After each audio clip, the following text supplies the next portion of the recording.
Halo Palkomser, balik lagi bersama aku Melga Citra di podcast kita hari ini di IPK 4.00. Nah, kali ini aku kedatangan tamu spesial kita dari SMK PGRI 2 Palembang. Halo. Hai, Boleh kenalan dulu siapa namanya? perkenalkan nama saya Ajeng Pilayuni dari siswi SMK PGRI 2 Palembang. Halo Ajeng. Kalau di sekolah itu gimana kegiatan ngabuburitnya kira-kira? Kalau kami sebagai OSIS itu mempunyai program kerja ngabuburit itu ialah berbagi takjil Ramadan. Wow.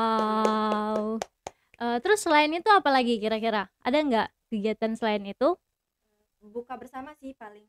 Kalau misal ngomongin ngabuburit, bedanya ngabuburit sekarang sama kemarin-kemarin itu apa?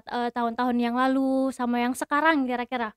Karena sekarang lebih banyak temennya karena Ajeng masuk organisasi, jadi rasanya ngabuburit tuh lebih sering ke teman-temannya sekarang. Kalau dulu ngabuburitnya lebih prepare ke rumah kan, Oh, kayak di rumah aja.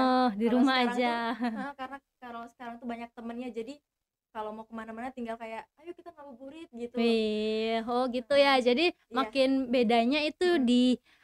di dulu sama Iya. sekarang. Oke, jadi sekian dulu dari aku dan jangan lupa like, komen, dan subscribe-nya apa? YouTube-nya Palkomtek TV. Bye bye.